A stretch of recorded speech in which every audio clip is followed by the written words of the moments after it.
Performance management, appraisal, feedback. So introduction. So when we say performance appraisal or the performance management appraisal feedback, it's all about for employees' growth or organization success. Then they provide a structured process to regular feedback, fostering open communication, aligning individual contribution with company goals. So this session will focus on best practices for delivering and receiving constructive feedback, maximize the benefits and performance management. So first, we have here the importance of regular feedback. So why is it the regular feedback is very important? First, we have performance appraisal or not just annual events. Regular feedback is essential for ongoing development. So when we say ongoing development, consistent feedback allows employees to track their progress, identify areas needing improvement, and celebrate success along the way. So this proactive approach prevents surprises during the annual review and allows for timely adjustment and performance. So next, we have here it aligns individual performance with organization goals. So alignment with organizational goals, regular check-ins ensure that individual employee efforts are aligned with the overall objectives of the organization or the company. So this alignment maximizes productivity and ensures everyone is working towards common goals, and identification of misalignment allows for course correction. So next is why it is regular feedback is important, because effective feedbacks helps employees understand strengths and weaknesses. So strengths and weaknesses. So regular feedback sessions provide opportunities to highlight both an employee's strengths and areas where they can enhance their skills. So this self-awareness improves employees to focus their development efforts effectively.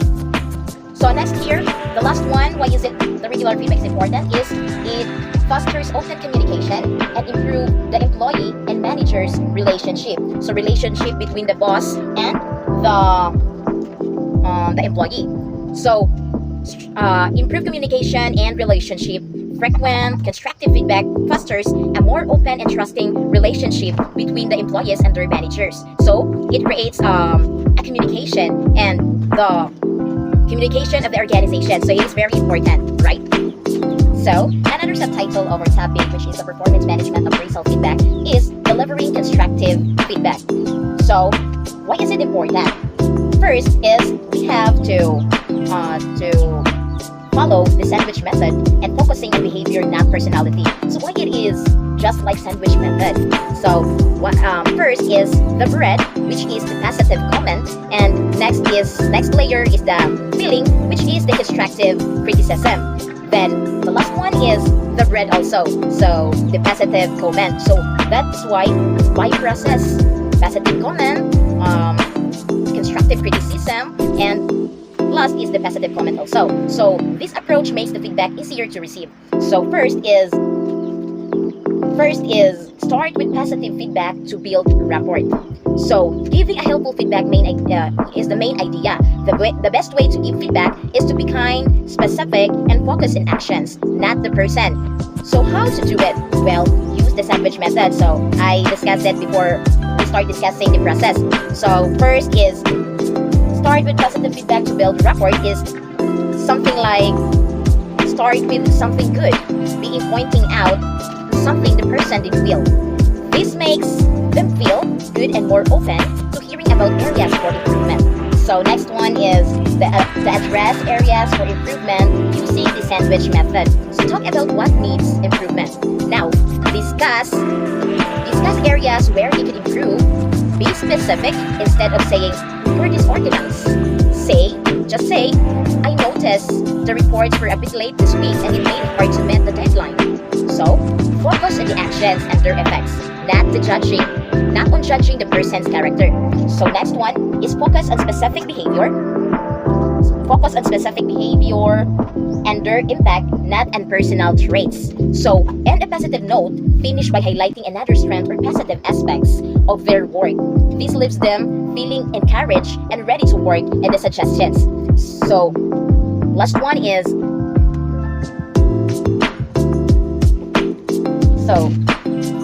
this one is the important tips for delivering constructive feedback.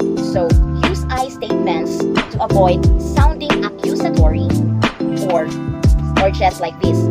I noticed that, so instead of you always. So, murag feeling no kay you always is blaming man no, blaming a person. So, one, so dapat ang ato isulti kay just like this. Use I statements man no instead of saying you always miss the deadline. So try this. I've noticed that the deadlines have been missed a few minutes recently. So this sounds like not a blame, more like a helpful observation. And so by following these steps, no, the performance management appraisal is very smooth. Walay problema nga mahitabo kung this process ang ato ang sundon. So that's all. And this is the end of our thank you, Miss Arlen. And that's all. Thank you for listening. Active listening and two-way communication. So, what is active listening and two-way communication? So, active listening and two-way communication are fundamental elements of effective performance management. They ensure that employees feel heard, understood, and valued, which in turn encourage their active participation in the performance management process. So, ay ukan tukuan. The active listen to the employee's perspective, encourage open dialogue and questions, create safe space for the employees to share their thoughts and feelings, avoid interrupting or dominating the conversation. So first, actively listen to the employee's perspective is give the employee your undivided attention. So ako din harap sa employee ang akong undivided attention para mas confident sila sulti sa ilang gusto na ika-abot. And use verbal and non-verbal cues to show you are engaged, like mag-yamo ka, mga anak kanila, then mag-contact mo, makikay-contact kanila. The next is paraphrase and summarize what the employee has said to ensure understanding. So, imong i-paraphrase or imong i-summarize ang ilang ilang ipakuan din para mo kuan ka explanation na nila, then para makaano sila minaw din idea. So, gipaminaw din ko. The next is encourage open dialogue and questions. So, foster an environment where employees feel comfortable sharing their thoughts and asking questions. And use open-ended questions to encourage playful responses. And then, be approachable and available for discussion. Next is create safe space for the employees to share their thoughts and feelings. So, ensure the privacy and confidentiality when discussing sensitive topics. Then, show empathy and understanding when employees share their feelings. Next is avoid judgmental responses or reactions. So, dito bitaw kanamurag judgmental na kahit murag malain sila or makakitan or murag makababa na noon sa ilang confidence. Next is avoid interrupting or dominating the conversation. So, allow the employee to fully express their thoughts before responding. So, dito makalipusan ba? So, bisan mo pa sila ng uman.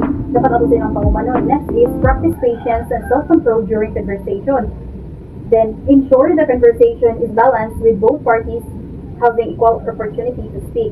So, dili na ta sa benefits of active listening and two-way communication. So, first, improve employee engagement. So, sa improved employee engagement, employees feel valued and understood, leading to higher engagement and motivation. So, kung atong kanang gidungog gyud ang employee, so murag ma-motivate sila, mas dagko pa sila, mas pataasan pa nila ilang mga kanang kamaayo, like murag mo ganahan sila nga trabaho.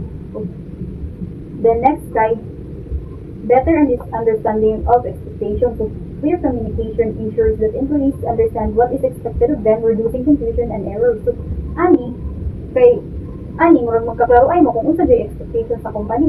Kung mo din ilang gusto nga mahitabo. So, ang employee nga nakabalo siya tungod sa inyong pag-communicate na duha, like kanang ana sila idea ingon ana di ay, so mo na ilang buhaton dili kay wala sila kabalo sa imong buhaton ning buhaton na mo ani mo to dili ang wala na subay ang ilang gipangbuhat sa gusto ninyo nga expectation nga outcome sa ilang trabaho. Next is increase trust. Open and honest communication builds trust between employees and management, fostering positive work environment. Next, enhance problem solving. Encouraging open dialogue can lead to innovative solutions and better decision making. The next is the implementing active listening and two-way communication. The first, train managers and supervisors. So, provide training on active listening and effective communication skills. Next, use regular feedback sessions. So, hold regular one-on-one meetings for the feedback and discussion. Next is encourage anonymous feedback.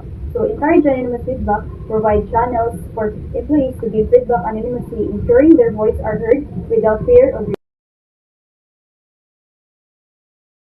Good day, everyone. My name is Ralph Sabado, and this is my report. And the title is Setting Smart Goals for Improvement. And what are SMART goals? SMART goals are a framework used to set clear, achievable objectives, and the acronym of the SMART is S for specific, M for measurable, A for achievable, the R is for relevant, and the T for time bound. And the specific is clearly define what you want to achieve. And then the measurable is quantify your goals so progress can be tracked. And the achievable, set realistic goals that are challenging yet attainable. And the relevant is align your goals with your job responsibilities and organization's objectives. And last is time bound. Establish deadlines for achieving your goals. And the creating actionable plans is to collaborate. Collaborate is work with employees to set goals that are meaningful and achievable, and discuss resources is identify the resources and support needed to achieve these goals, such as training, mentoring, or equipment. And the document is write down the agreed upon goals and action plan, including specific steps and timelines. And this setting smart goals for improvement has a benefits. The benefits of smart goals has clarifies expectation and priorities, enhances motivation and focus, allow for progress tracking and evaluation, and increase accountability and commitment. By setting smart goals, employees and managers can work together to create actionable plans that drive improvement and growth.